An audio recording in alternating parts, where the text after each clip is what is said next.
My name is Indy and today we are talking the Mockingjay Part 1 movie review. Woo! I got my mild Katniss hair on and I sound a bit sick, so I'm sorry. I'm going to try and hold it together, but I've got a bit of a cold at the moment, but this was too important to just not film and leave off for another week. So let's do it!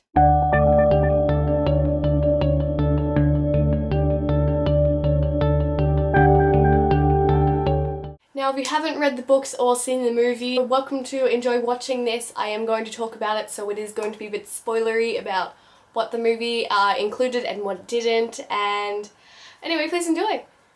Now, I'm not going to go into great detail about the Mockingjay movie because I have quite a bad memory about everything that happened, and so I don't want to keep remembering stuff and rambling a bit, so I'm going to talk about some of my favourite parts of the movie. Now, I went to the 12:01 a.m. Thursday morning premiere in my town with my best friend Billy from Billy's Books and Bobs, and it was amazing. I really enjoyed it. Usually I'm really quite tough on movie to book adaptations. I didn't really like Divergent that much. It was pretty good. I didn't like the first Hunger Games at all. I also went to the midnight premiere of that one and I dressed up as Venia. She was one of the prep team people, if anyone knows. Billy went as Octavia and my other friend Beck went as Effie. And so there was no one else who dressed up except for one lady, so this time we didn't bother dressing up. I also didn't go to the Catching Fire premiere, but that's okay. That one was amazing. So Hunger Games not so much, Catching Fire and Mockingjay Part 1 was so good. So if you've read the book, you know that it starts off where Katniss is visiting 12, where it's been all bombed and everything, and she's gone to go look at it and she gets, very upset. So I thought that's how the movie was going to start. But it actually started in 13 and she was freaking out. It just sort of started where she was in a room, like crawled up and just like saying her words, I'm Katniss 17, I'm 17, I'm from District 12, it was destroyed, all of that sort of stuff, and she was just like freaking out, and I was like, okay then, interesting start to the movie, but it was good. It was still intriguing and everything. Now throughout the movies they haven't explained why 13 is like a little bit of a weird thing to talk about. They haven't explained the existence of 13 at all. At the end of Catching Fire they just was like, oh, District 12 is bombed, and that was it. And the start, she's already in 13. But if you remember back to Catching Fire, I think it's about chapter 10, Katniss, after the Victory Tour, meets Twill and Bonnie. They are from District 8 and they have escaped wearing peacekeeper uniforms to go to 13 because they believe the Capitol is hiding information about it.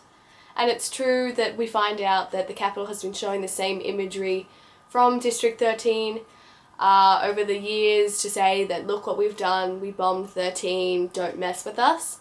And we find out that there actually has been an underground world for the past 75 years of that, and there are actually people living there, so there's a whole conspiracy about 13 still existing, and hence in Mockingjay that's why they go to 13, because they found out of its existence. Another one of the interesting parts was what I actually imagined for the first time ever in a book to movie adaptation is what 13 looked like, the whole underground system. I had it kind of right, which was amazing because I never imagined the right things, which is kind of sad.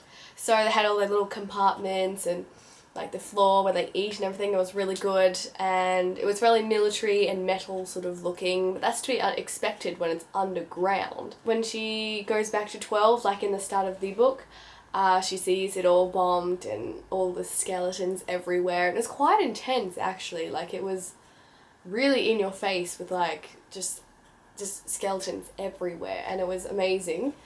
And then she goes to her house and she gets her father's jacket and a photo of her father for her mum, and she gets little, I don't know what his name is, the cat, I was going to say Crookshanks, but that's not right.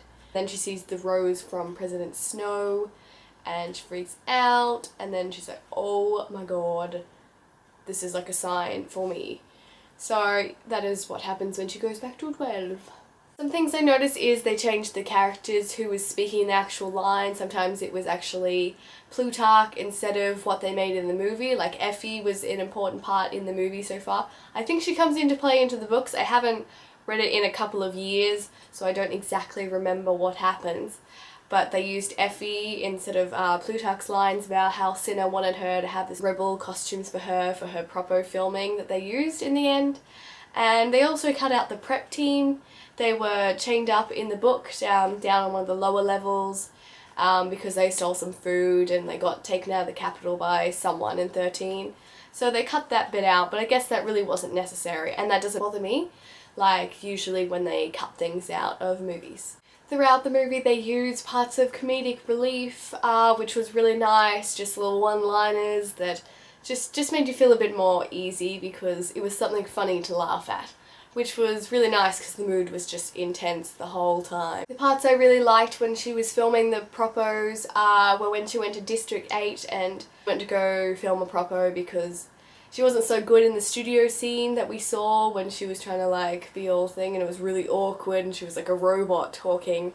So that was a really good scene, how, you know, Cressida and the other team that were there filming and she was talking to all the hospital people and they were like, "You're here to help us, Katniss," and it was really a beautiful moment. And then, you know, the Capitol comes in and they bomb shit because they find out that she's there.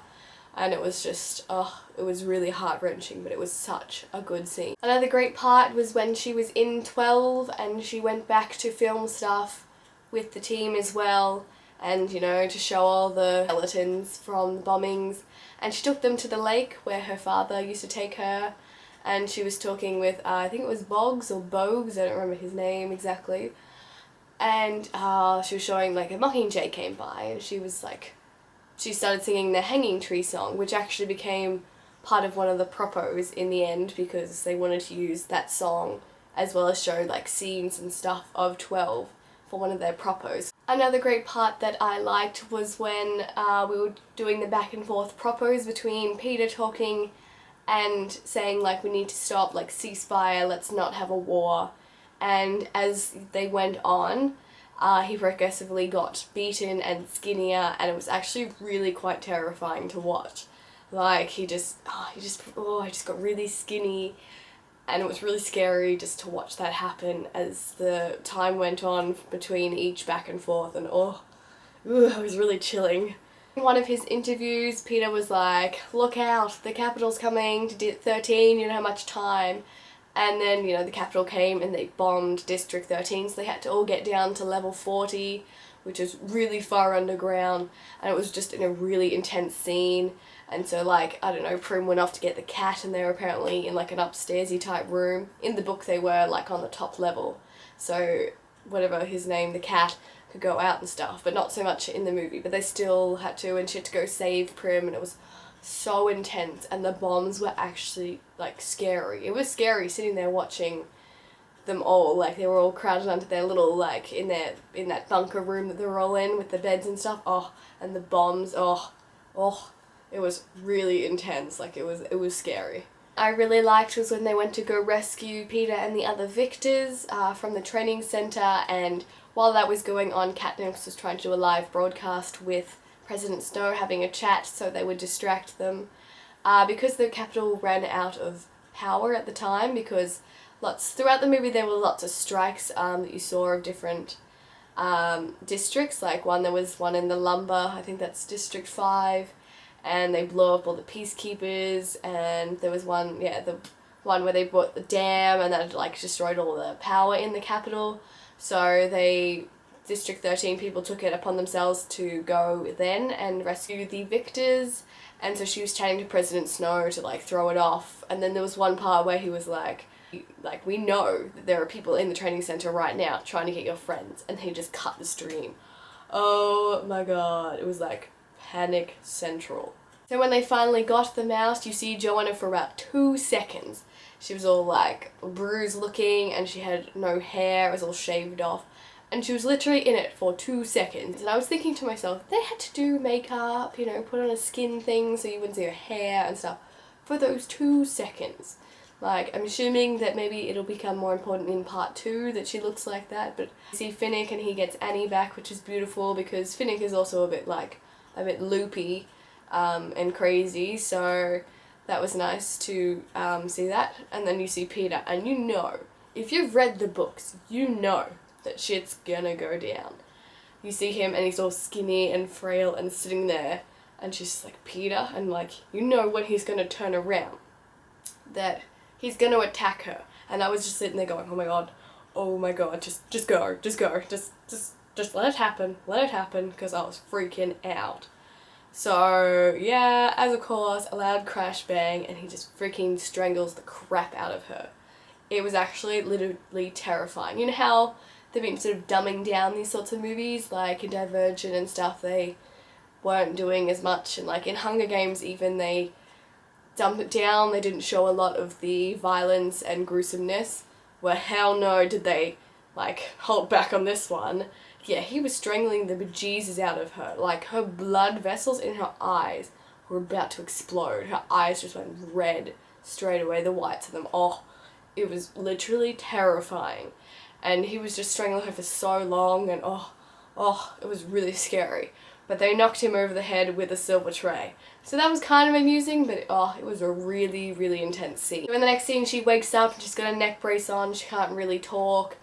And I think it was sort of close to the end of the movie, and literally the end is her walking over to the room where she is, and I think Coin is talking about like, way, we save the victors, like, we're awesome type of talk, and she just slowly is swapping between Coin talking and her walking towards this window where she sees Peter, and it actually made me really upset. Like, I don't cry in movies, but I was like, whoa, this hurts. And you see him in this white room, and he's got like not a straight jacket, but he's like holding into a chair, and he's just violently jerking and just being really mad and upset. And you're like, oh my god. It was a really intense ending. But it was so good that they didn't end it where they got Peter back. They weren't just going to end it like Peter and then turn around and then just end the movie. I thought that was going to happen, and I was going to be so upset if they did that. So it was a really good ending. It was a really good movie. As I said, I don't usually like book to movie adaptations, but this one was such a good movie, and I didn't think it was going to be good because it was going to be split in two, but I think this is going to be the better half, and the second one is going to be sort of more like focused on getting the capital. This one's like Peter, getting Peter back. This one is like, we're going to kill the capital. So I don't know how the second one's going to be. I think it's still going to be really good. I think it's just going to be more, focused on capital killing than anything else. But no, I really enjoyed the movie. I egg anyone who's read the books to go and see it. It's pretty true to the book, to my understanding, because I haven't read it in about 3 years. But it was really good, and I'm so happy that I saw it. And yay! Thank you so much for watching my Mockingjay movie review. I know it wasn't very extensive, but I didn't really want to talk about it for hours because I didn't want it to get a bit boring and sort of stuff. And thank you for putting up with my sick sounding voice. I know it was beautiful, and I hope to see you soon. Bye!